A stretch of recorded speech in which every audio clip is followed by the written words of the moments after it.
Okay, so welcome everybody to this Bend City Council work session on our new meeting schedule. So we will be doing these work sessions on the second and fourth Wednesday of most months.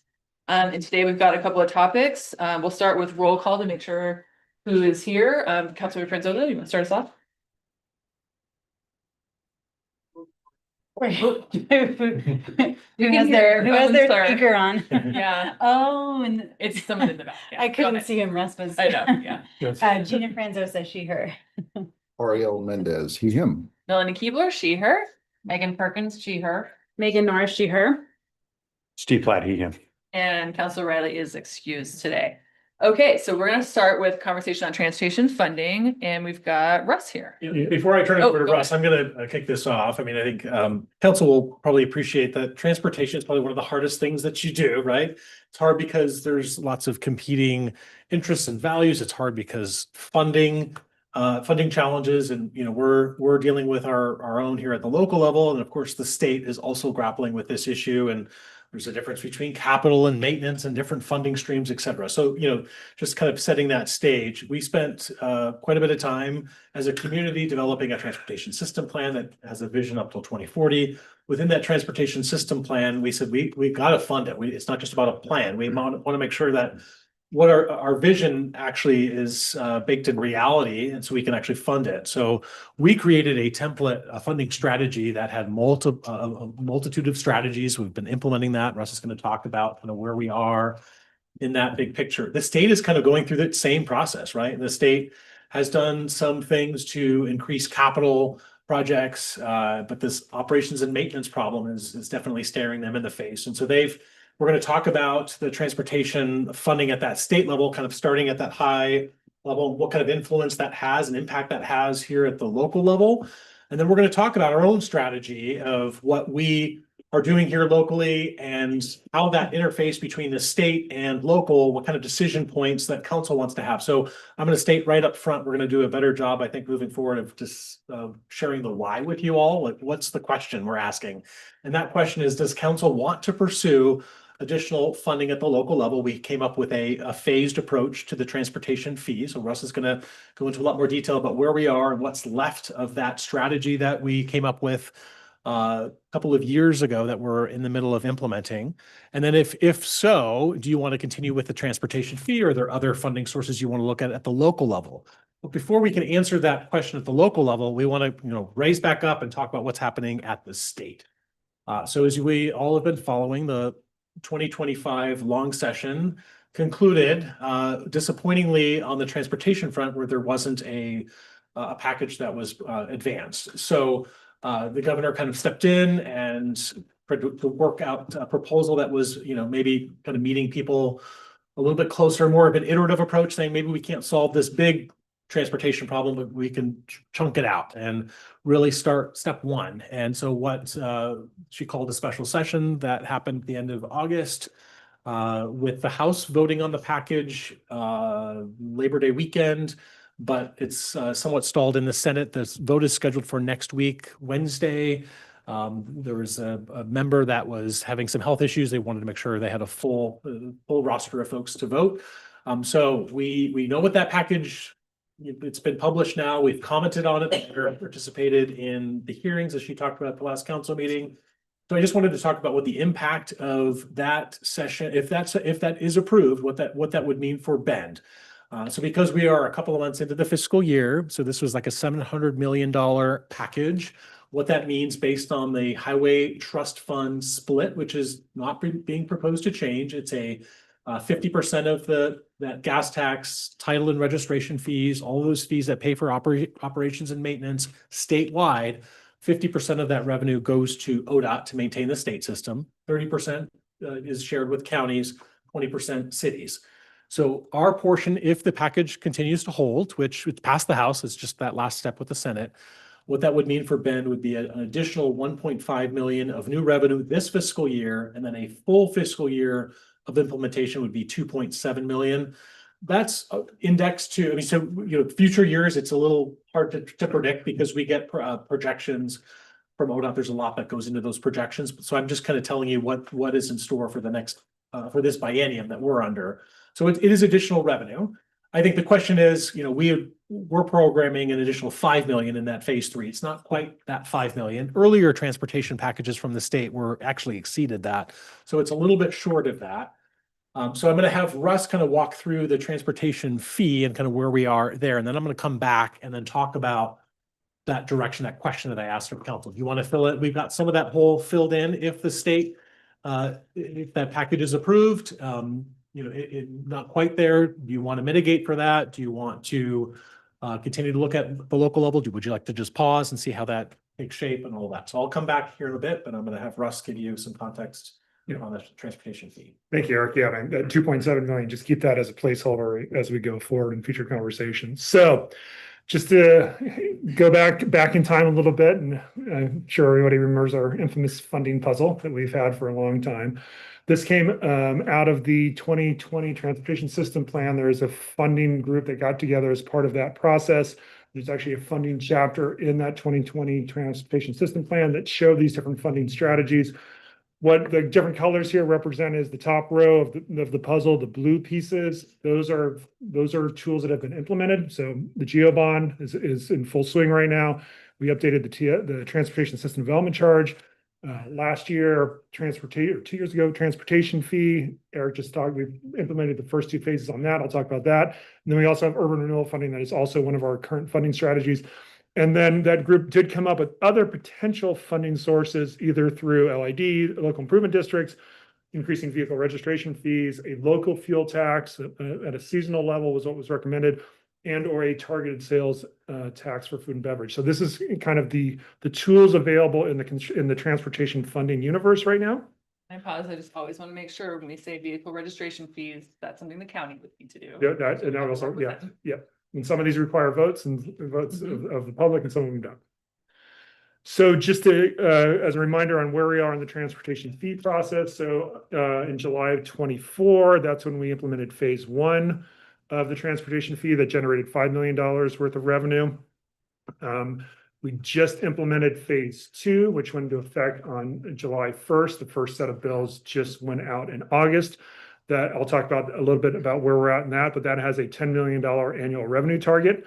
And when we developed the resolution for phase 1, there was in that resolution that says between phase 2 and if council wants to move forward to phase 3, that the city was going to discuss recommended revenue sources, including potential other revenue sources before implementing phase 3 of the tax, if we're trying to hit where the target is a $15 million revenue target. So right now we're at 10 million. If we want to increase that resolution laid out a discussion with council to say, do we want to use the transportation fee as the sole source to get that additional 5 million to 15, or do we want to look at other funding tools as part of that process? So right now we're kind of where that line is. We're between phase 2 and phase 3 of that original plan. In terms of the status of the fee, so as I mentioned, the phase 1 final revenue is $4.96 million. So we were on target for that $5 million revenue target.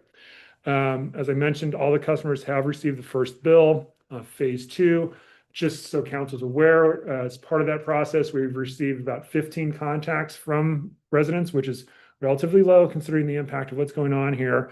In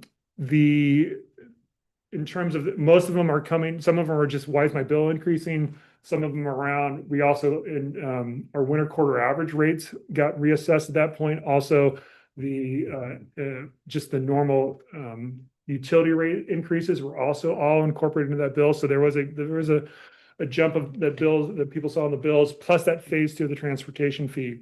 In regards to the transportation fee questions, most of them, is what we were expected, have been around the non-residential side. Particularly, we have received inquiries from gas stations because those went up significantly based off of that updated methodology between phase 1 and phase 2. As well as just kind of, if you remember the bin classes we had, just where some businesses, especially on the industrial side, got placed, but nothing out of the ordinary of what we were expecting as we went through and developed the methodology. So as of today, we have billed $837,000, which is on track for that $10 million revenue. The second round of bills are going out in a couple of weeks, and that process will continue through the year. Also a reminder that, that in our current budget over our biennial budget, we're just assuming $10 million a year in this additional transportation fee revenue. We did not assume that additional 5 to get us to 15. We were really targeting the next biennium for that. So I just want to make sure. Also, I just want to give kudos to our entire team for getting that phase 2 of the transportation fee out. There's a lot of behind the scenes effort and only received 15 inbound calls. That's just a testament to the outreach and the work that team has done. I will say I've gotten, I think, one email and then someone called me that needed information about the utility billing assistance. Yeah. That's it that I. And a big credit to our utility billing staff. They are the front line on this, and they have information around that billing utility assistance program. And they're also fielding any of these incoming questions about why my bills are increasing and why am I seeing this transportation fee, with support of the rest of the staff. Also, just as a reminder, what we were trying to achieve with these different phases. So if you remember, phase 1 and phase 2 were really kind of shoring up our existing operations, as well as providing some additional capacity for some of our operations and maintenance out in the field, especially around a dedicated crew for striping and legends. Also some increased capital for sidewalk gaps and equipment for that striping and street marking crew. Once we move into that phase 3, so that additional $5 million revenue is really targeted at additional kind of small capital needs. So we're going to bring on an additional concrete crew to do more infill sidewalks, more of those gap projects or small safety projects around the city. And also that was funding for those TSP programs and multimodal improvements. So when we start talking about a lot of new stuff, it was in that next $5 million bucket. Where we would be starting safety improvements and more kind of multimodal improvements on the system. So what we're really asking for with council is, if you want us to look at increasing this again to hit that $15 million target revenue that was originally set out, we wanted to do a check-in now, because if we are looking at other types of funding options outside of the transportation fee, staff would have to start to develop a work plan for that and actually start working through that process to figure out what we would need to do to implement another one of these tools. If council wants to continue to increase just the transportation fee to obtain additional revenue, that is, I'm not going to say a simple process, but simpler process, because we would use our existing structure, and now we're just doing basically a universal rate increase to hit that new revenue target of 15 million. We don't have to go back to BDAB at this point and do any big restructuring of the process of how we allocate this to all the different user groups and things like that. It would just be more of an increase. But if you're looking at, if there's interest in a gas tax or the vehicle registration fee or the food and beverage tax, we have not done full depth investigations into and process of how that would work, timelines to be able to do that. But we would need to start that process now to even have a chance at looking at in the next year or so of implementing one of those tools. So that's really, if you do want to explore that, then we want to make sure we're also tracking with you on when would you like to have that additional revenue brought in? Is it next year or in the next biennium, so that we can appropriately develop a work plan and come back to you. One thing that's not on the slide that I just want to mention is that we had mentioned prior that the attempt to get some flexibility for tourism revenue did not make it through. It did pass the House, but it did not make it out of that last part of the session. There is desire from LOC, other cities to bring that back and to continue to pursue that. So that's sort of on the table, but I think sort of is unknown and uncertain. So I wouldn't count it here, but it is potentially something that we might see in the future. I also just want to remind council that we also have other funding conversations also occurring at the same time. So it's also just a question of capacity and where you want us staff to focus. So remember, we have the home funding committees just kicking off. We have conversations around public safety, airport funding.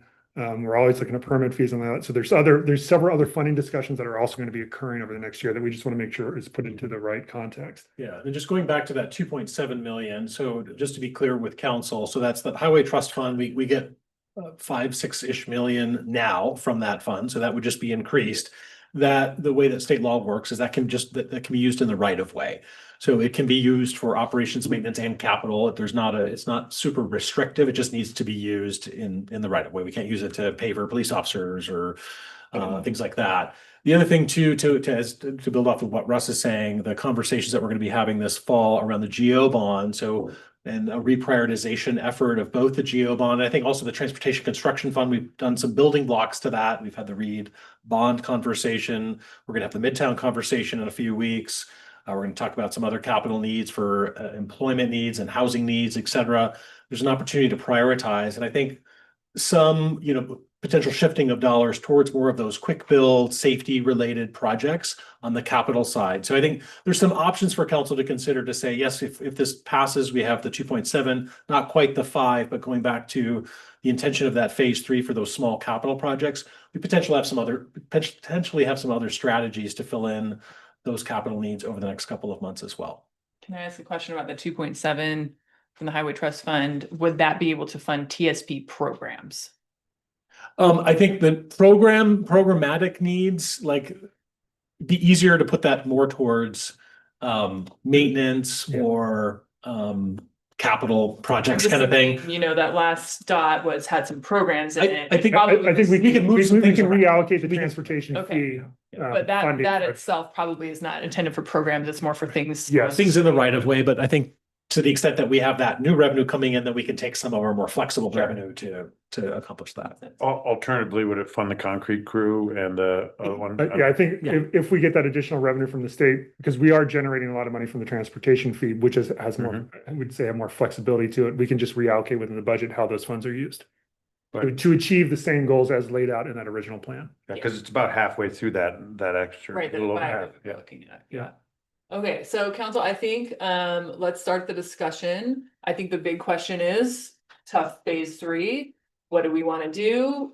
Proceed ahead, pause, something else? Let's see what people think. Question. Yeah, So we talked about the money we're going to get from the state. If we're gonna talk about fees, new fees, added fees, what the results of this legislative session and this bill, what are added fees that and costs that the people in Bend are gonna be expecting now? from the state. From the Yeah. The state, so it's a 6 cent per gallon. So that's what folks would see across the state. And then there's increases to title and registration fees. I don't have them all listed here, but we can get those to you Yeah, I'm to just the curious, packet. but Yeah. But that will be an impact that everyone in Bend feels, Yeah. for sure. Yeah. wanted to. I think especially if you think of a gas tax, I think that's where a majority, that's something to think about. Yeah. Okay. Russ, Other questions? Yeah, Go I ahead. have some questions. So, so can you give a little bit more detail about how the money has been spent today? Like what amount of it has been spent on equipment and staff, and then what has been actually put into projects and like on the ground things that people can see around town? So we're because we're now in the second phase of that, and we just started that, and I can pull David up to give, we have bought more equipment. We have brought on another crew to help. We're bringing on another crew for additional legend work. So if you remember, like a lot of times we had the people, we were sweeping first and then we're coming back and doing striping and legends. Now the idea is we're sweeping and we're doing that at the same time. That's all part of this current plan. And it is also providing this 10 million phase 2 revenue is providing a little bit of additional capital to start doing some of those projects. So it's all getting programmed right now. The program also, sorry, going back to the TSP programs, we just now are fully staffed. We've been able to hire, we've had some difficulty hiring the traffic and transportation engineers. We're fully staffed, so we're starting to develop those pedestrian and bike programs. So those are all just coming out of the ground. Just the staff that we've hired on the operations side for the Legends, we then double as additional staff for the winter Yeah, operations. So we have more people on more equipment, getting more snow removal. Yeah. Right. So we've been able to do some additional like sidewalk infill projects with this. David can go into some specifics on that if you'd like to hear, but we really to really start to move the dial in terms of being able to self-perform more work in the field. That was kind of in this phase 2 and really in the phase 3 kind of focus area of that revenue. That we'll be trying to do more in the field and getting more stuff on the ground. Yeah, I guess maybe what I'm curious about is like how much, so 5 million came in the first year, 10 million now the second year. So a certain amount of that was spent on equipment. So that's not going to be spent again next round, right? will So come- that'll be a lot more money that'll be Typically- available for actually doing. Yeah, some of the equipment, I mean, we can get you more detail, but we debt finance some of that, like 10-year, not, and so it's spread out. So it's not necessarily, just one big hit. Depends on Okay. the size of the equipment. So like the street sweeper, those are hundreds of thousands of dollars. So we typically debt finance that. We've purchased equipment for the bike lanes to sweep and plow snow. Many sweepers. That's typically what Yeah. we would use cash to do that. So it's not always the same. That capital outlays happen for those, what we call the mini sweepers that you see now in the protected bike lanes and those type of things. Russ, how much of a staff bump did you actually get with this? Do you know? With phase two, David? With phase two? Well, just to be clear, we're like 2 months into phase. Phase two, but Right. yeah, But even that, for phase one, how much of a staff bump did we get? I'm gonna invite like the big guy up here. David, up here. Hi, everybody. David Abbas, Director of Transportation Mobility Department. The Legends crew is 3 staff, and that's a dedicated Legends crew, And they're the wintertime folks as well, right? as well as wintertime. Yep. So that's field staff that is dedicated Legends crew in the summer. Winter operations in the wintertime. Mhm. CDL drivers, so snowplows and things. The idea is, and Russ touched base on this a little bit, but our striping crew with our striping truck would be all hands on deck for the striping. Trying to get all our trails and collectors striped every year, basically. Mhm. And then at the end of the season, it was a mad dash and rush for school zones or arrows and crosswalks and some of those things that for me are a safety item. Mhm. So we wanted to have that Legends crew dedicated to that early in the season, in the spring. Have the city safe, all the legends and markings at the same time as the striping truck is going. And then in the wintertime, additional staff for winter. And that's those 3 folks. That's the 3 folks that was with phase 2. And then we've also hired an additional person on what we call the team, that more programmatic team. So that there's been an additional FTE on that team as well. So There's been a couple there. Yeah, Is it 2? yeah. And then if phase three goes in effect, then what happens? Phase 3 was where we were looking at a dedicated flat work, I'll call it, concrete crew. Really dedicated and focused on the infill and sidewalk and connectivity and completing How many corridors. people? 5, that's what we're looking at there. We have our concrete crew today, and that's mainly our ADA ramp, and that's technical, so it'd be kind of this apprentice program if you're in the concrete, do that flat work, get those infill connectivities. And the ADA is that more experienced technical crew. And with this, Councilor Francoso, you're kind of talking about where did the money go? It's going in a variety of places, programmatic, equipment. We have equipment in every biennium, and some of that's life cycle, some of us new on the expanding system. But a piece of it is street preservation to keep up with that inflation and keep going. So when we increase that street preservation, that ADA ramp concrete crew is busier. Right. And so in that phase 3 flat work concrete crew give us that additional capacity to keep up with all that, and its additional winter operations help there as well. So just so council's aware, when we go and we do street preservation, we are required to update the ramps at that point, where we're doing that kind of the inlays and those type of street preservation things. So, sorry, go ahead, Steve. So, and I'm sorry, just the personnel, just a little bit more. So 5 are in right now. Those were programmed into the biennium, right, already because Yeah. that 10. Yeah, They're in the current budget, and Yeah, they've all the been extra filled with, 5. they've all been filled with the exception of 1. Okay, and so then the extra 5 would be an FTE add during the biennium if we did that, right? Personnel funded through the extra. Right. Extra 5, so full boat, 10 folks. Okay, thank you. I appreciate it. That was my same question. So. Yep. Yeah.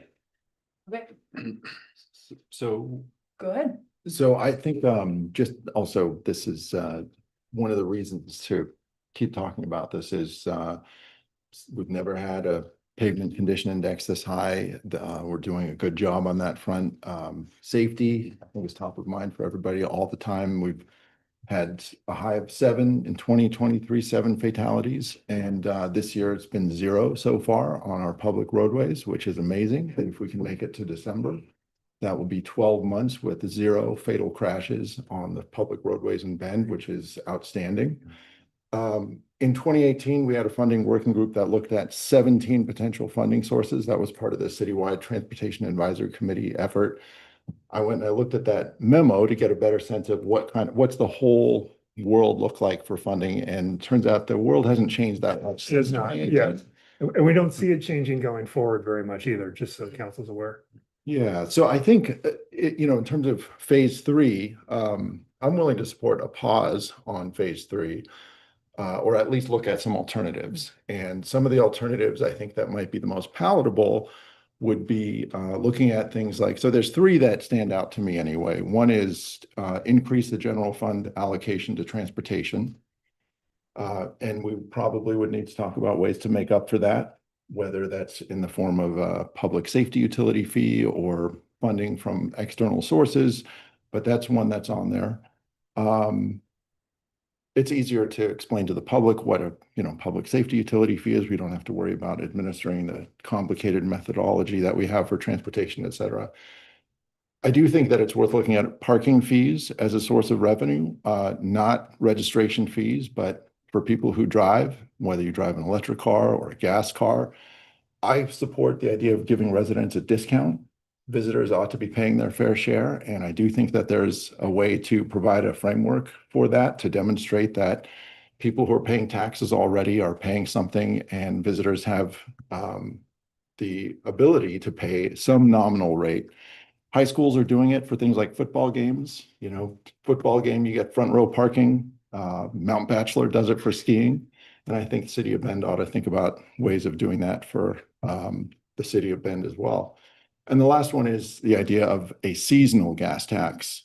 This would have to be passed by voters, but this is again back to the idea that visitors would be paying something. And if we time it right, well, hopefully we can think about it in terms of the whole burden that residents already are experiencing. And I recognize that the state is already increasing its gas tax. So maybe not, but those were the three alternatives that stood out to me. Okay, so hearing pause on phase 3, are you thinking just pause indefinitely and have these other conversations? I Is think, that what you're thinking? I think pause indefinitely to have another conversation. Other thoughts? Anyone have a different point of view or want to chime in agreeing with that? Not necessarily the tools Ariel mentioned that he liked, but just the idea of pausing Yeah. right now on phase 3. Am I seeing? some Yeah, kind I think so. I mean, Yeah. I think, we have other funding sources that look like they're coming in, and acknowledgement that there's gonna be some other hits that people are gonna be taking in other areas. I just think it's a good time to reevaluate.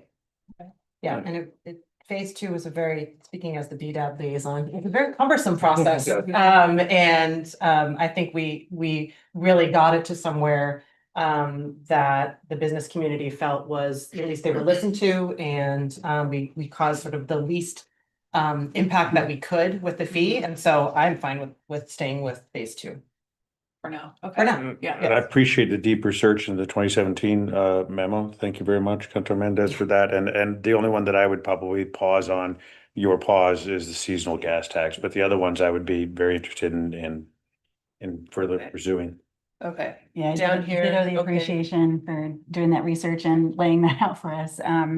And yeah, I'm in favor of an indefinite pause, and I appreciate, I'd love more detail on parking fees. I was wondering about that myself. Hold for the next conversation. Yeah.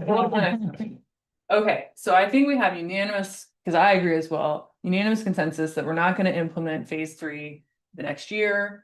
I think do people want to talk about these other revenue streams that are local? And what timeline do we want to talk about those on? I think that's the next big question for us. And I think Russ alluded to this, but we have the home committee talking about funding tools for housing. We have a water rates discussion that is really about kind of conservation and balancing rates, but that's going to change people's bills, right? That they're seeing every month.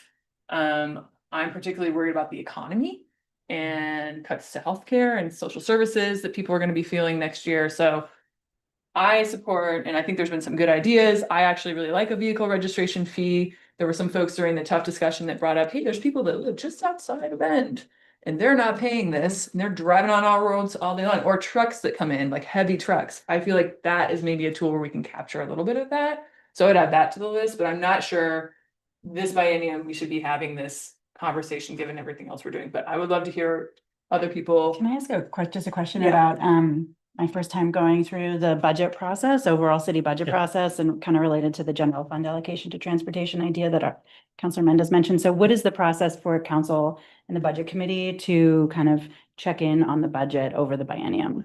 Well, and so that actually that's a good lead in, because we will have a budget committee meeting, kind of revisiting. We promised to come back. We were going to have that on September 17th, which is the day of this vote. So we've just pushed it back a few weeks to be on October 8th.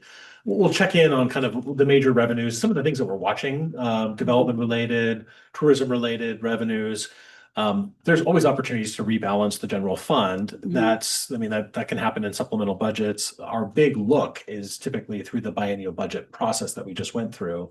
And so if you're really wanting to reshuffle how the general fund gets allocated, it's best to do that there because it sort of underwrites a lot of the financial health of the city. It underwrites our core operations, which the general fund, 90% of our operations that it funds are police, fire and streets. And with fire, for example, it's locked in with a contract. So that's harder to change. With police, I think there's more discretion. So going back to Councilor Mendez's point about a public safety, if you were to say, we'd like to have a dedicated funding source for police in the form of a public safety utility fee, and maybe that's by then freeing up some general fund dollars. So there's a lot of interdependencies between these conversations around fee for service versus general fund contribution. That's just really up to council of when if you want to have that midstream of the biennium, that's completely something you could have.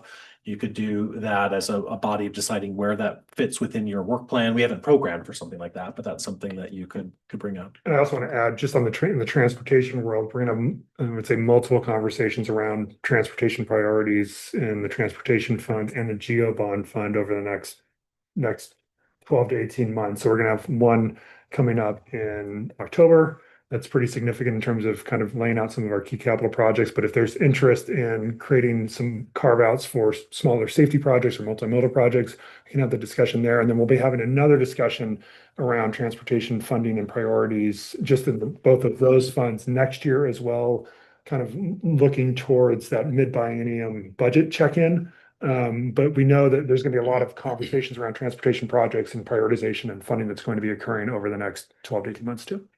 I think the thing that along with Councilor Francis and the mayor, I do wonder if there's some change we can get out of the cushions right now in our budget. And what I'm talking about specifically is we made assumptions on what our insurance costs were going to be.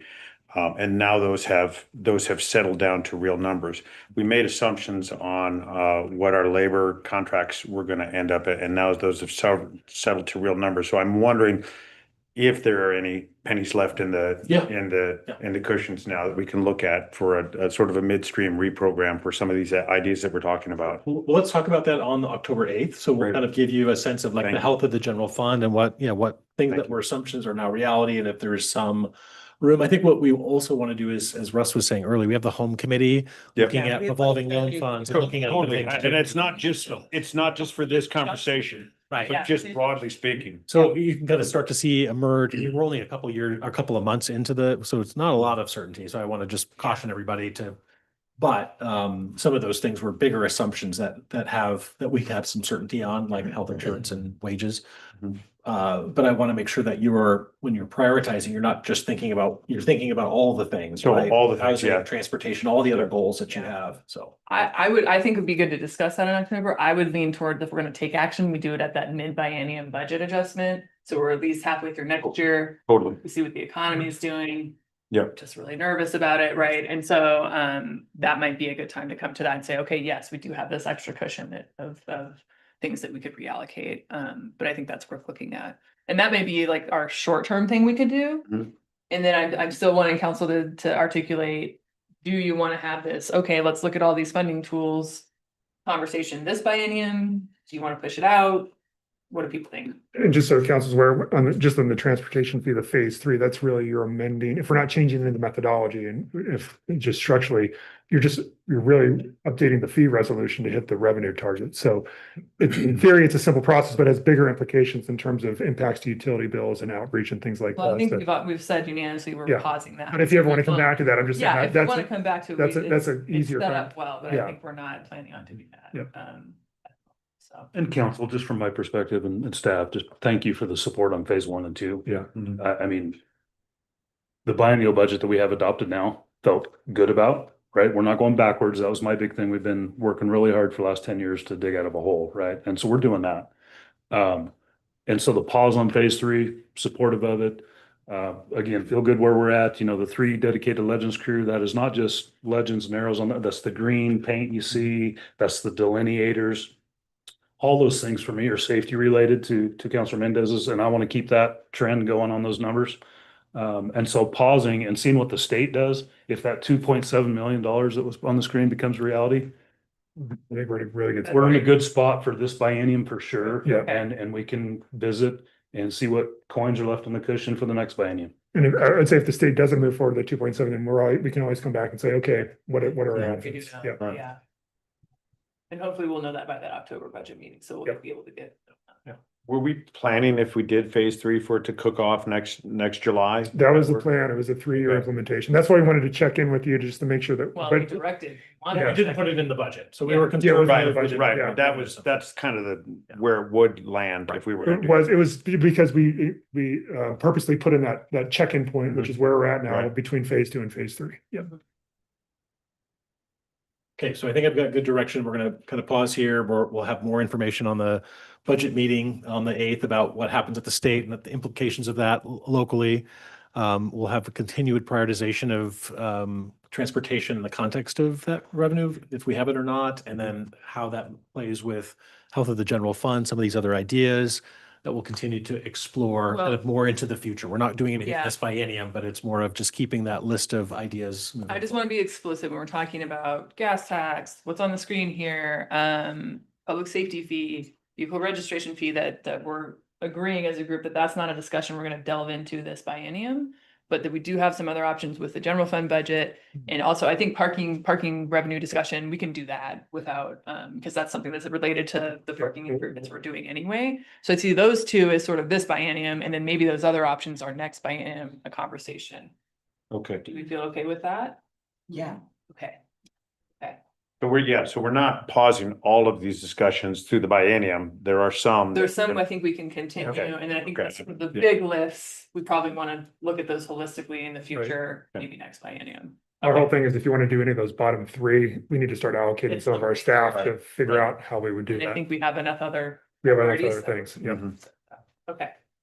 All right, That okay. sounds good. So the next piece on, as we're talking about the transportation fee and transportation funding, we did receive a request over the summer from Ben Parks and Rec. And so, and we see board members and staff here today. And so they have asked for an exemption from the fee. And so I'm gonna have Russ explain kind of what the fee is and what the exemption request is. And then I'll come back to some council. We as staff, we don't have the ability to provide exemptions. This just needs to be a council decision point. So I'm going to have Russ kind of explain the mechanics of it, then I'll kind of come back and talk about some options for you to consider. Yeah, so we've been engaged with BPRD staff for 6 months on this, just trying to make sure that the data is correct. They originally brought this question up, so our staff and their staff met.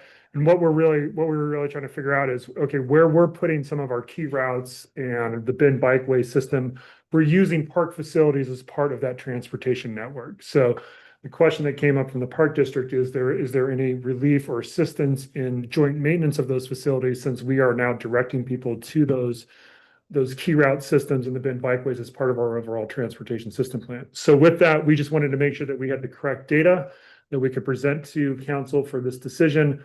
And then we're also here to answer any questions. So just to make sure council's aware, the way we kind of calculated the fee for parks is we really used a factor of off-street parking as how we developed kind of how we're going to assess parks. And that was in conversations with our consultant, our fee structure, park district, everybody to come up with a fee. That resulted of a phase 1 fee of just under $17,000, which BPRD that got invoiced earlier this year, and BPRD has paid that. The next fee for phase 2 is $28,000. That's the estimate. We will bill that towards next summer. So that's just kind of where the fee structure came out from the methodology. And then we had our staff and their staff meet to try to come up with, well, what is this maintenance cost that we're talking about, this joint facilities? It's about 11 miles of joint facilities throughout the city. We agreed on kind of what an annual maintenance number of that. So the total maintenance number for that was around $23,000. So we just wanted to come and say, is there interest? BPTR has asked for this. They're asking for a full waiver of that transportation fee. And we're looking for guidance from council on how to work through that request. And we're going to answer any questions you might have on how we calculate any of that. Okay. Thoughts? Well, I mean, I feel like as a former Parks Board member and as now a city councilor, I deeply value the partnership that we have with the Parks District. And I think that working closely is incredibly important to meet the service goals for the community. I do feel like I tend to not want to be too transactional oriented for something like this. And I think given the amount and the importance of collaboration, especially in this area, I would be open to certainly an exemption of half, if not the full amount. So I think it's justified and certainly in the spirit of working together and moving forward. I'd like to keep that momentum going. Yeah, it's interesting because our fee is about the same as the maintenance cost, and Yeah. that's just a That's a coincidence. pure coincidence, That yeah. he actually represents a lot of work and data on the impacts to our transportation System, system. trips. And I think we landed on charging for only for parks that have a parking lot, which for instance wouldn't include Drake Park.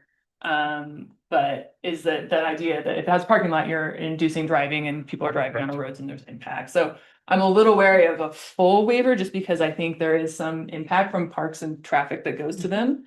That we're trying to capture there, and then we're not really capturing the ones that don't have parking lots, but there's still people that drive to those. But I also want to recognize the sort of joint effort on that trail system that both I think people we would consider BPRD constituents and Bend constituents use, and we hope to have them use more. So I think like half-seas sounds good to me at this point, to sort of represent there is some impact on our transportation system from the parks, but also that there is this partnership that we're both trying to maintain that system. Well, and I will say too that the school district, we did a 50% exemption, so there is some precedent. So I think you could follow a similar, I think that being that the school is, there's a lot of linked trips there too. And when we looked at other cities, so you're not just going to the school and back, there might be, other things going on in the community and to account for that. So I think there could be a simple solution with a 50% reduction that we could reflect in an IGA with parks if you're willing. Makes sense to me. Support that. Yeah, I guess I'm gonna. Speak up, this is our deliberation Right. time. Go for it. Okay, so our city is amazing, because of the joint work that the Parks and Rec and that the city does, and a lot of other things that make us great. And so I just want to be cautious also with our public dollars here when we're giving an exemption. I guess my question is, are there costs that Bend Parks and Rec assesses the city in a similar fashion that are some joint facilities or things like that we are paying going the other direction? Yeah, there are a lot of different kind of collaborations and projects that we have going back and forth. And there are fees that we do get assessed for temporary construction easements or, permanent easements on parks properties. I mean, there's things that we can talk with parks through trying to figure out a collaboration on this and to make sure, there's kind of a joint effort here. But there are, I mean, sometimes we have bigger contributions to major capital projects. That's kind of a different realm, but I would think there's a lot of interaction and work between especially our engineering team and I'd like to, I think there's an opportunity for us to really build a stronger partnership, stronger collaboration.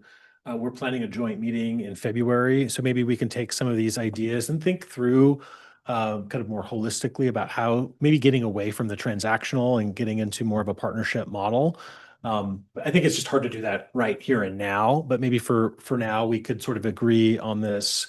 If it sounds like there might be some agreement around this 50%, and then let's come back to you about maybe a more holistic solution that recognizes both parties and the contributions that they make and how we can sort of account for that moving forward. We've been having discussions about trying to kind of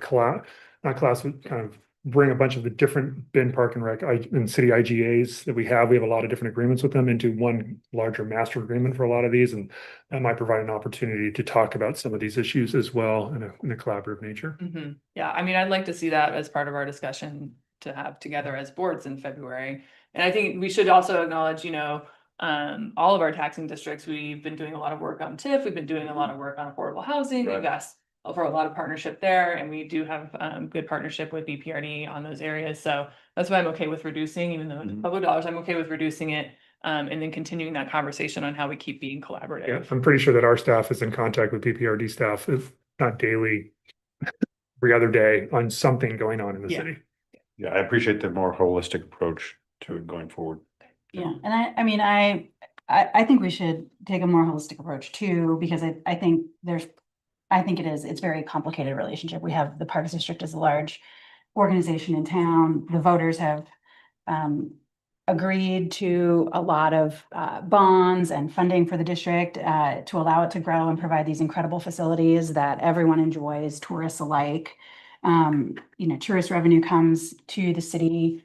I think in part my nieces and nephew come from Texas and their favorite thing to do is to go to the Pirate Park. So Yeah. they were gonna That's a good come and one. testify before council and say that, and I was like, oh, the city doesn't They should manage. send us an email though. So that is to say, that's to kind of preface and say, I see this a little bit though as kind of a one-to-one that, our ideal for our bike network is to have, grade separated, separated from car vehicles, trails, and that's very expensive for the city to build. And so for the Parks District to be maintaining and to have constructed them and to be expected to continue to keep them in good working order like long into the future, to me, I think is a big, very important partnership and really not worth a $30,000 fee. That to me feels a little nickel and dimey compared to the other stuff that we're doing together, which is a lot bigger dollar value amount. So I would be in favor of a full waiver, a full exemption, I guess is what we're talking about. So anyway, that's where I stand. Other thoughts? I think I would support a full waiver, but I'm also supportive of 50%. Okay, how about this in? Half seas or whole? Sees. I think, That's good. given the Ben Lapine precedent, I think Okay, yeah. I would be in the half camp. Yeah, I think I'm okay with that too. So I think let's continue the conversation though. Yeah. Maybe we can revisit in Bring it to February. a February Yeah, conversation, have or one. that bigger. Because we don't have to create an IGA right now. We've got a little bit of time to figure this out, but Right, and it's good. Our agreement is they don't get billed until next Yeah. June. June, June. so we have time, if Yeah. we want to adjust this further. Yep. Okay, but I think that's where we're at today. So thank you, directors and Michelle for being here. Appreciate you coming to the discussion. Okay, That's it. that's Right, it for and then a that. transition to our next topic, which is parking. So David's, or we can do. Russ is gonna introduce this and Sorry. Toby will. You're running it. And yeah. How do you feel? Are you feeling okay? Just gotta find it. Like a nightmare meeting. Yeah. And you don't love talking about parking? Or it could be. Hard. Oh. No. That was all about trails right there. That's good. They're not gonna take my blood. Yeah. I got it. Just makes it, I don't know, All right. extra important. Here we go.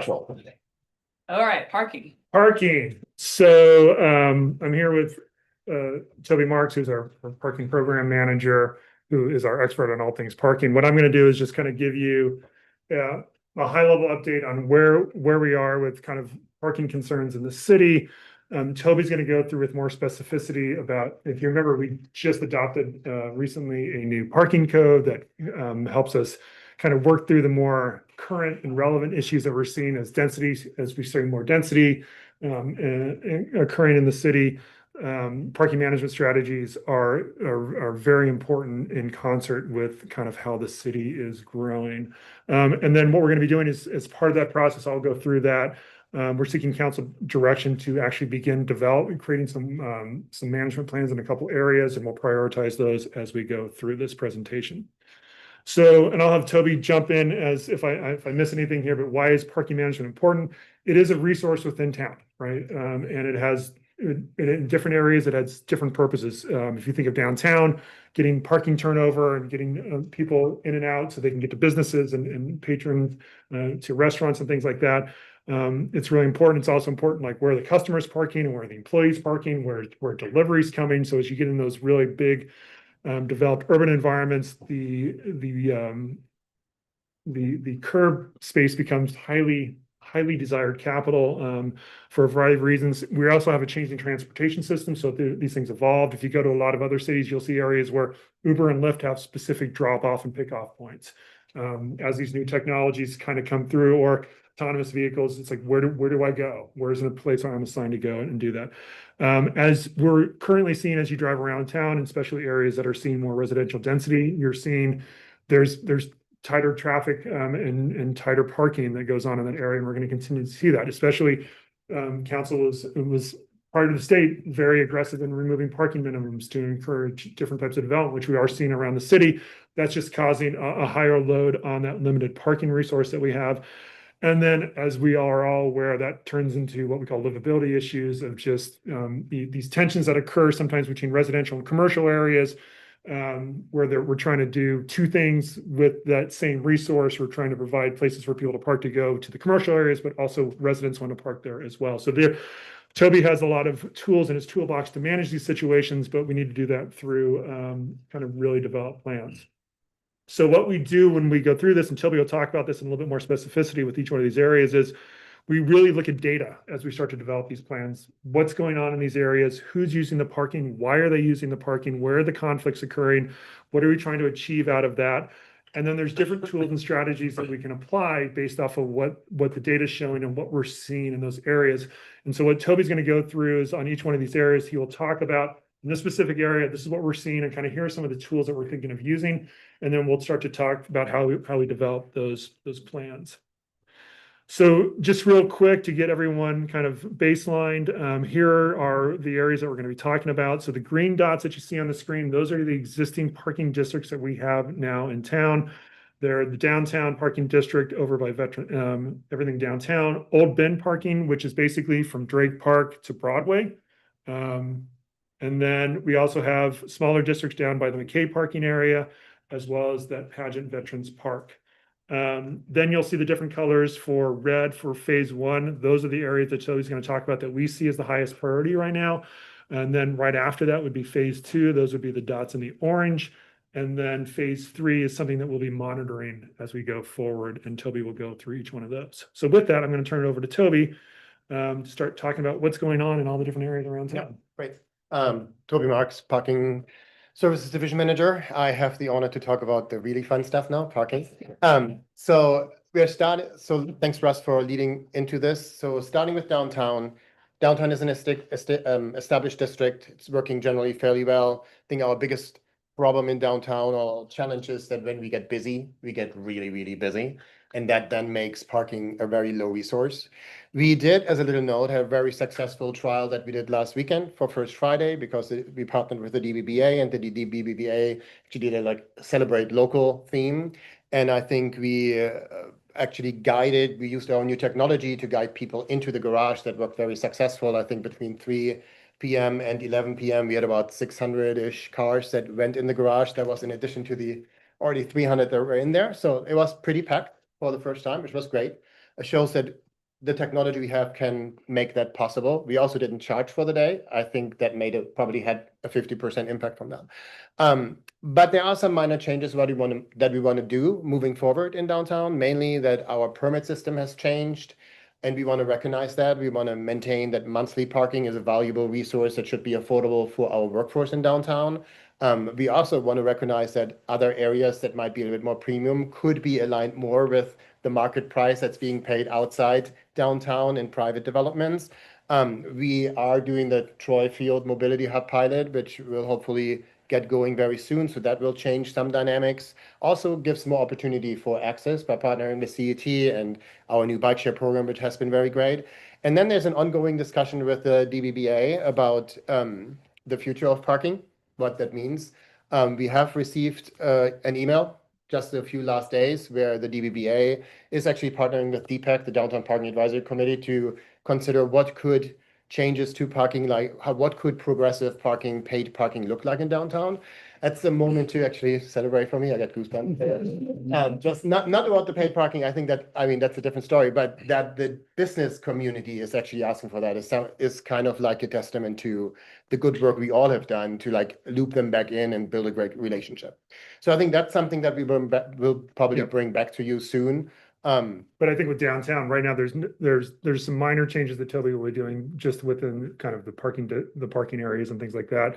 And then we'll be working with the downtown businesses around the concept of what they're asking for around paid parking, because we want to make sure before we bring it to council, that it's fully vetted by the downtown businesses, and they are working in concert with Toby, kind of developing a good plan that is has a little bit of buy-in, so that council can make a very well-informed policy decision on whether or not to move forward with that. So that's the direction we've given to the downtown association is, yes, we're more than happy to be in this conversation. We think we're getting to the point where paid parking may start to make sense, but we want to make sure that it's vetted and we have a very good plan that we can bring forward.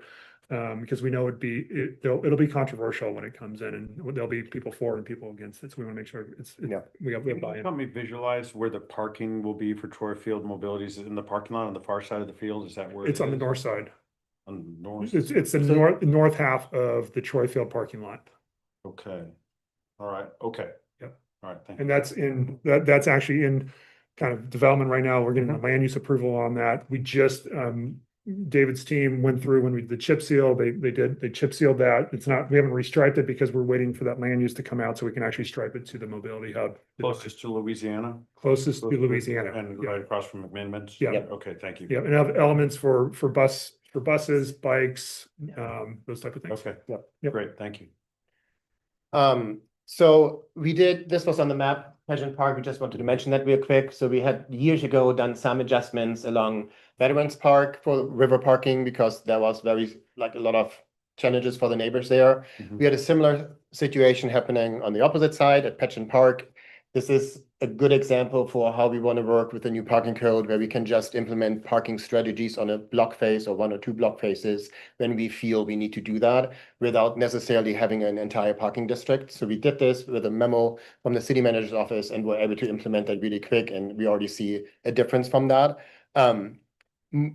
We just did like a couple 2-hour parking spaces, have some no parking. So that's the stuff we hope we can do when we need to without big impact on the majority of the city. So if you remember in the parking code, there's 2 major kind of pathways. One is if it's if it's a small area, kind of simple parking strategies to put in there, that's parking management that staff can just go do.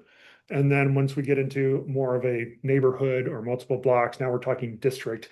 And that's where we want to make sure we are in concert with council, with policy direction on what we're trying to achieve. So this is one where this is just an example of an area where we would just go out and, yep, we're going to use a parking management strategy here. This makes sense. The rest of these are more, I think we're talking more district type of areas. Yep. And so that's where it becomes fun. So phase 1 of what we think we really need to take a look at is the Arizona, Colorado industrial couplet. So basically the box factory area, the Jack Straw with the opening of the Jack Straw soon, and Old Bend neighborhood expansion. Focusing on the Jack Straw, why is that? Because I think we really want to come to a point where we're proactive. We already know this is a very dense, a very heavy used area with the addition of the new development. Although Killian Pacific is building parking, but they will also start for the first time to manage parking. So that will actually be the first private paid parking area in Bend, like for hourly parking will exist there. And so we can see that a little bit, the impact from that will be everybody who's working there will have to buy a permit. They're probably already parking on Arizona and Colorado. They will now probably drift a little bit more. So in phase 1, we really would like to proceed and create a parking management plan for that entire area where we probably would build in Timber Yard as a geographic area as well without doing anything there, but just to be prepared that when that is happening, we can be proactive and take action. And Old Bend, this is a request that came from the Old Bend Parking Committee and from the Old Bend Neighborhood Association, also in relationship to Box Factory and Jack Straw, that they want to be proactive with what's happening there.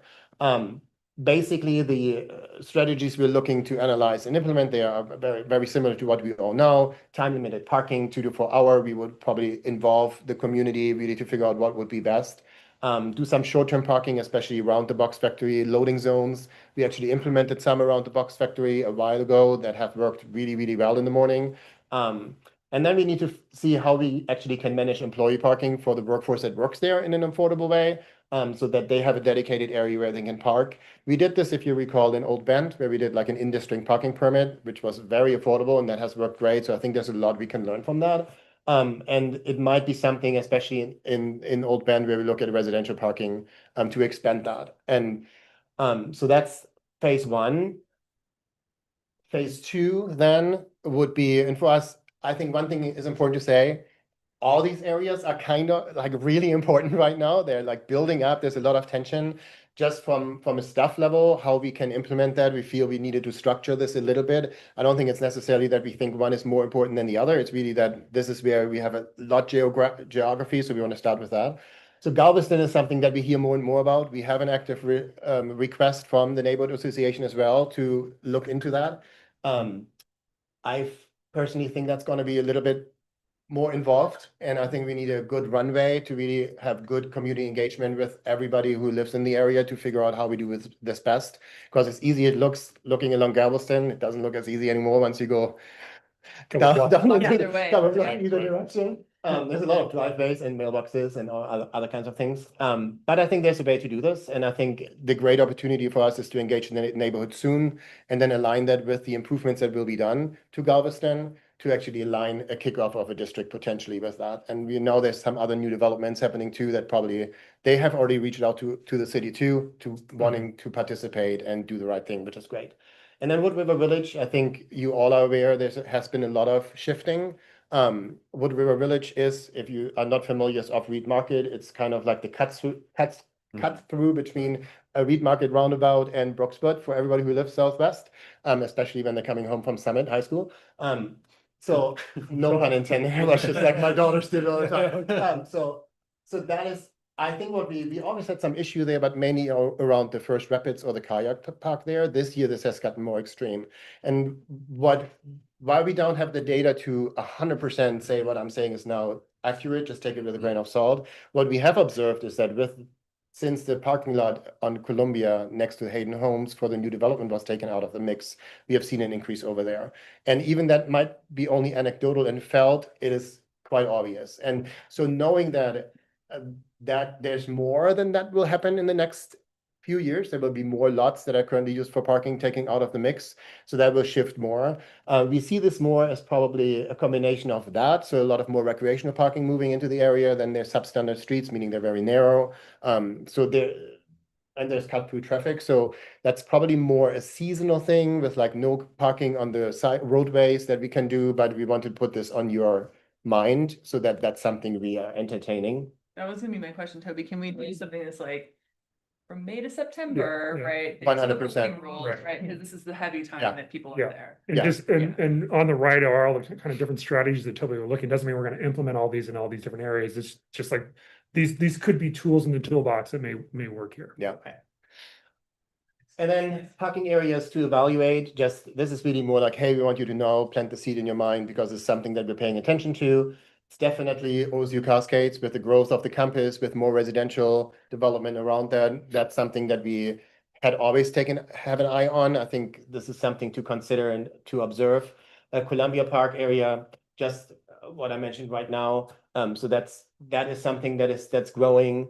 And same, we're having conversations with BPRD and Old Mill about that. And I think so Columbia area, that's something where, because these lots are not being used for parking anymore, they're not even developed yet, but they will be developed. So I think that's already putting a lot of strain on there. And I think that's something where we need a multi-agency, is that the right word to say? Yeah. Response between all the partners to say, how do we manage this in the future? So nothing that we want to do very soon, just wanted you guys to know. And I think that is the same then conversation. How do we manage concert parking in the future? How do we manage RV parking in the future? And when we're saying RV parking, we're talking camping of all kinds. We're really focusing on van lifers that come for a day and then are gone, right? So how do we touch that? So I think those are the things. So just, Toby and I met with both BPRD and the Old Mill just to get an idea of, okay, what are you seeing? What are your plans in this area? Because it is, as Toby mentioned, development's going to continue down there, and it's just going to become more and more of a resource. We've, especially as more concerts come in, that road gets blocked off right in front of the venue, so there's no parking there.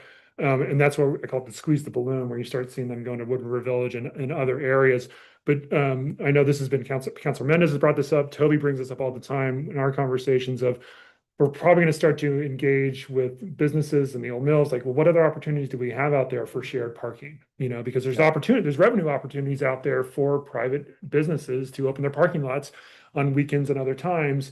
How does that work? Like, all those different factors. Toby's got different models.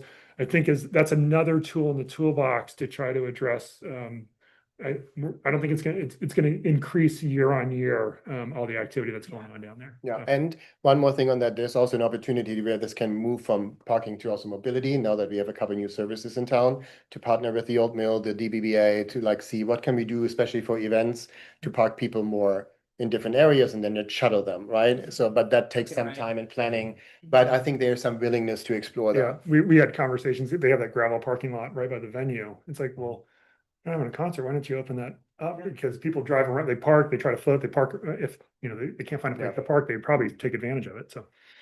All right, so those are the areas that are kind of in play now that we're seeing around the city from both input we're getting from the community and also kind of observations from our parking team. So here, just to kind of reorient the process before we gonna ask for direction from council.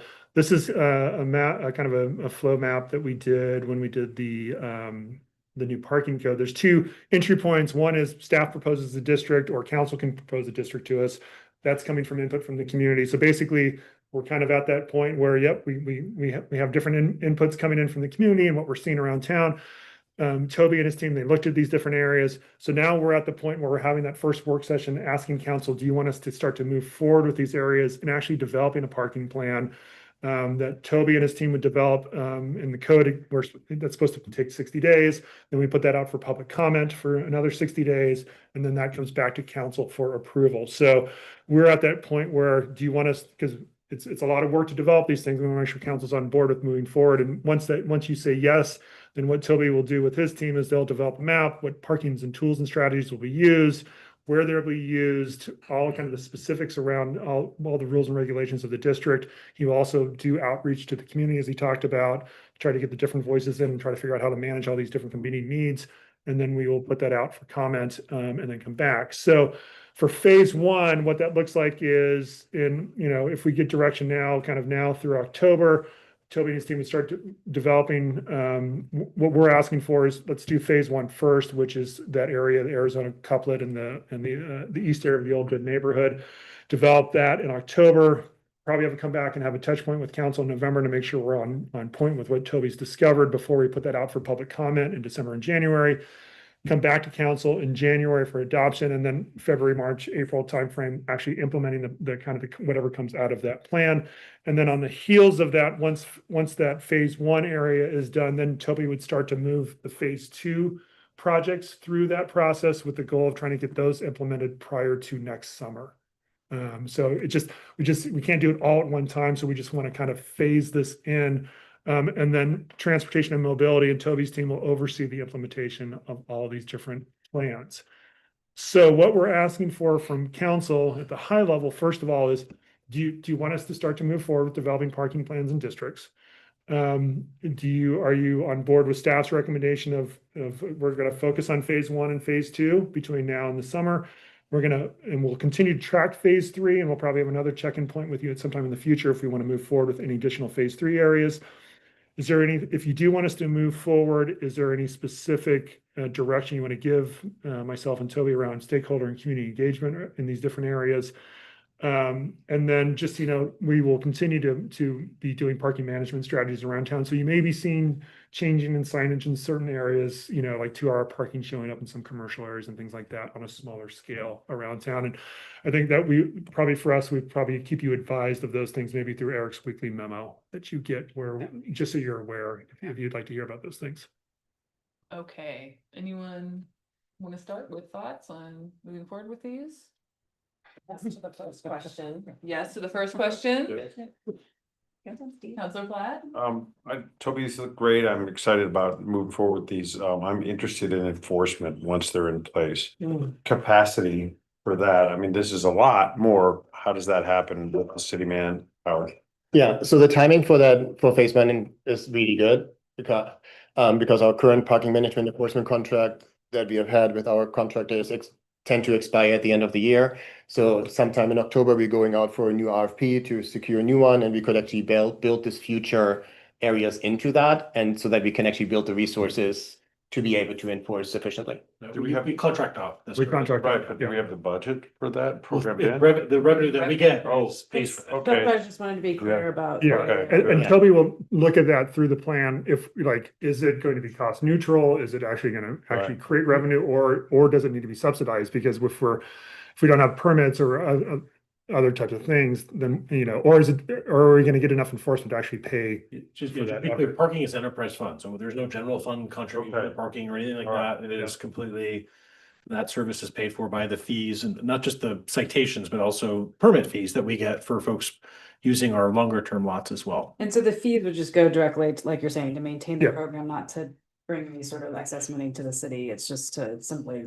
There is the talk, we do have in the code parking benefit districts, so Yeah. like we have downtown, right? Right. And so I think that's what you saw from that communication from downtown. I think they see an opportunity that there's Yes, some revenue yeah. that then can be deployed to improve the area. So that some of that money can stay within that benefit district. Some does need to pay for the services, so it can't all be 100%, you know, for sort of the nice to haves that an area might want. But there is that opportunity to have those discussions within each of these districts to see some benefit. So I think that's the selling point to those communities, you know, as it matures. It doesn't always happen right away. It takes some time, but as it matures. Make any, Not yet, they're still trying to figure out how to do that best. I think if you look at the Old Bend yearly permits for residents, they're pretty low. yeah, Yeah, So I think we were piloting that, we were trying it out. For the ability to park your car on the street in Old Bend. Yeah. Anytime you want, there's, you know, and I think we want to be careful of how we charge folks, but there is, you know, it is a resource that is at a premium. So I think we can try to balance those things, but I think I really like the phases here and trying to get ahead of that box factory area and East Old Bend. I agree with that a lot.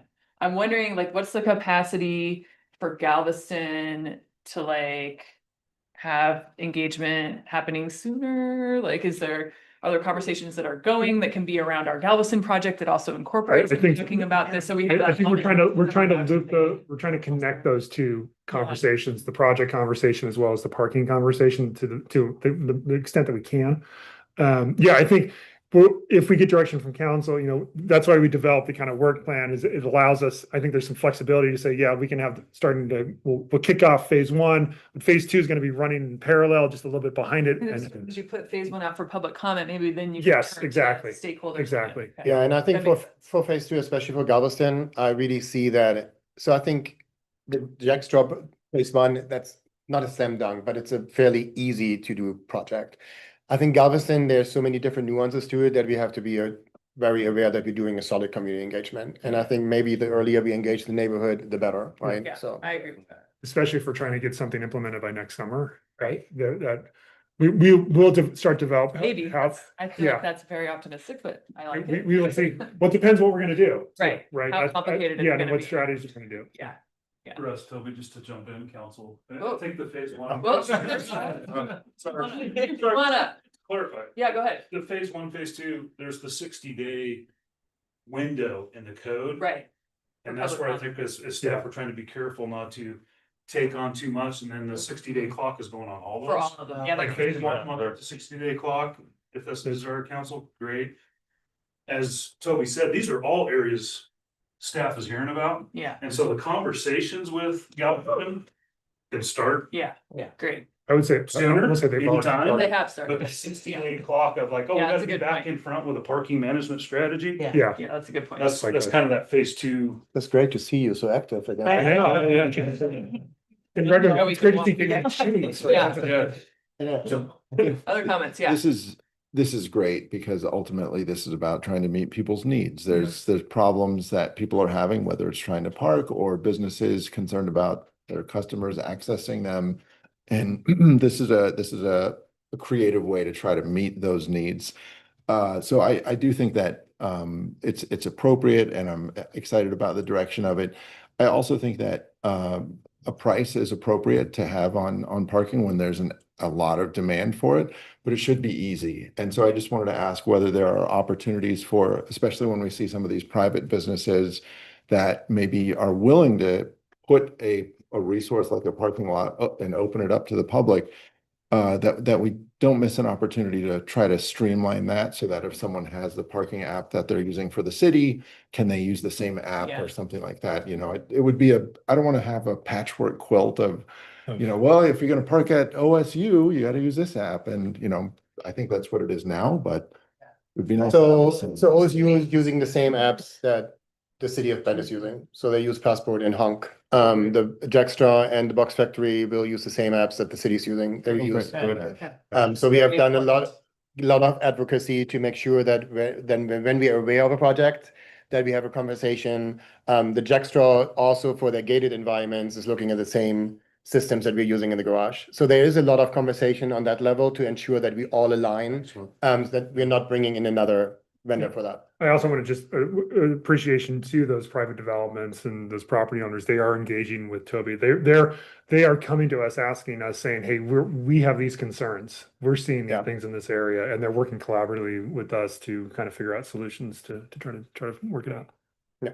I'm also really enthusiastic about conversations about what we do during the summer with the concerts and Yeah, Yeah. that'll. loaders, like Yeah. how can we do a better job of shuttling people around? And it was really, I thought that was really interesting that the piece that came out that said that the shuttle didn't do very well this year, you know, and I'm sort of blown away by that, especially with that lot being closed now. But I think we all need to be doing better, Well- all of our partners. And there's going to be future conversations with transit coming up in future work sessions this year, you know, and even the conversations we had with the Old Mill and PPRD, especially the Old Mill, you know, at one point, structured parking is so expensive Yeah. right now. And so I think looking at all other options is not only nice, it's a necessity to try to manage that. Yeah, and we did have a follow-up, and there's a conversation, we had a conversation with the county as well to see, can we pilot this next year for the summer event season to guide people that go south when they come off Revere? Can we park them in Lafayette at the county building, especially with some of the changes the county is Yeah. doing? And then have just a rotator shuttle that goes from there to downtown, to the Box Factory, to the Old Mill, to Hayden Homes. But you need the frequency. Yeah. And you need to build it into, I think the easiest way is to incentivize people, so building it into the price of parking and then have the shuttle be free is probably a great idea. But there's some conversations, so we hope we can get something off the ground like that. That would be great. Or even have the bikes there and then say, look, if you park here, you get that ride on the bike for free. Right. Yeah, wow. It's a great That'd be great, idea. yeah. Yeah. Any other Yeah, questions? Yeah. I'm good with the phasing. I think that's great. And I like, if I understand correctly, before a plan is published for Wood River Village in Galveston, you'll actually do some community engagement and Yes. talk to the neighborhood Yeah. and say, this is kind of what we're thinking, and make sure you get their buy-in a little bit. Okay, Yeah, I'm glad to. And I think as we also develop the plan, we'll see kind of what the data shows and what ideas. We may have a check-in point with council too, to say, hey, we just want to make sure before we put this out, you know, are we okay? Because this one may cause some consternation with some of the neighbors in that area. Or if we want to get policy direction to go this way or this way, we may do check-ins with you Yeah. throughout the process. That's great. That's fine. Yeah, I think just as long as you talk with the neighbor. Yeah, we'll be talking to them. So that they can give you their feedback Yep. instead of us by email. Oh, yeah. Hundreds of emails to our inbox. Yeah. Let's just do.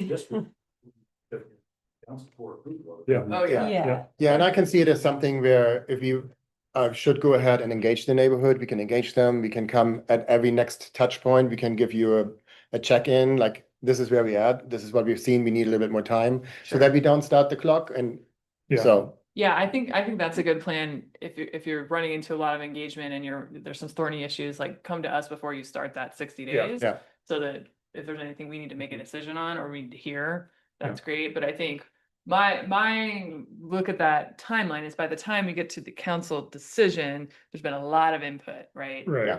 And it's not all coming at that last point, it's in that 60-day period, but really a lot of it is people in the room. when There- you are creating I- the plan, it's coming from community. And Yeah. these are all Yeah. areas that community has let you know are problems, right? Yeah. So it's really starting from there anyway. I will also say, council will probably be, no matter what we do and how much engagement we do, council will probably be getting a lot of. No, I think we context. can do it. I think we can have like, Just the nature of, I think we can Yeah. get the neighbors on board. there's inherent tension between commercial and residential parking. Yeah. Right. Sure. So, Yeah. About the revenue, so I just want to make sure I understand, because there were a couple things thrown out there, the enterprise fund, the parking benefit district. So is parking an enterprise fund like water and sewer. So parking fees collected can only be used on parking related, like what is the restriction there? I mean- It's so clear with water and sewer. and Yeah, Yeah. parking there is, I mean, there's a little more flexibility. It's unlike like a utility. So I think right now, there's not a lot of extra funds. Mhm. So we have been reserving some funds for like the Mirror Pond parking lot. We've Right. held some money in reserves because we got to redo that. So the Mhm. parking funds will help us with parking maintenance and operations, pay for the enforcement. We've been trying to But as cover we costs at this point. Yeah, as we mature and as those costs are well below what the revenue, I think there's some council policy discussions about how you want to use that revenue. Okay. In addition, I mean, our general vision is let's make sure to have the ability with these parking benefit districts so people can see a direct benefit. But Right. beyond that, those are future conversations for council. Okay, great. I mean, I love to talk about a shuttle and I'm Yeah. love that Yeah. you're thinking about that. Mhm. That's really, really. I think if a paid parking model comes to downtown, I think that's when we start having conversation like, what are we doing with that revenue? Because that will create revenue. Yeah, Right. great. Yeah. And then about the parking benefit district. So, because I read the policy, I think I might have been on council when we voted on that too. I'm not clear. So will the neighborhoods have a choice on whether they're a parking benefit district or not? Or are we kind of going away from parking benefit districts or how is that? I think it really depends on the nature of the area that we're talking to. When we're talking to an area that's majority residential parking, I think we would always want to suggest a parking benefit district because we're asking those neighbors to contribute to that through an annual fee, and we feel they should reap a benefit from that. If we're looking at a commercial area that has very little residential, I think that's a different conversation, right? I see. Because there's the paid parking conversation opens in a not completely different revenue conversation, and how that's being used is probably more up to you all and everybody else to decide. The way that the benefit district policy is written, that is that it needs to pay for the cost of operation, of enforcement and everything, and maintenance, and then 60% of the remaining profits can be used for small scale citizen suggested projects. Mhm. So we're not thinking, I mean, we never thought sidewalk infill because we know that's not probably gonna be more, but we thought like maybe there's a park that needs to be beautified. Or the old Bend parking committee thought at times, can they, with that money, fund a shuttle in the summertime doing bunch of music? So there are some of these conversations, and I think they could decide how they want to do that.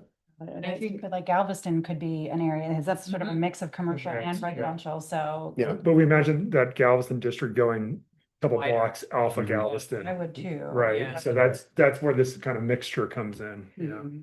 I think that's when you bring us the plan, you will tell us, okay, we think this should be a benefit or it shouldn't, and then we can ultimately decide, right? Yeah, can I clarify? Maybe this is a question for Toby. So council's amended the code. We no longer have the section on parking benefit districts. We have a policy that underscored that former now repealed section with this question of whether this is considered a benefit, whether a parking district is considered a benefit district and how exactly that would work. Is that something that would be fleshed out in the parking management plan? Yes. Once a district is approved, so to the Yeah. mayor's point, Yeah. it's all similar. I just think the framework is a little bit different. Correct. Okay. Yeah, So the plan will really outline everything that like, what are we doing? Is there revenue coming in there? Is it revenue neutral? Is it creating additional capital? Where is that revenue going? If it's additional, that's all kind of developed in that plan.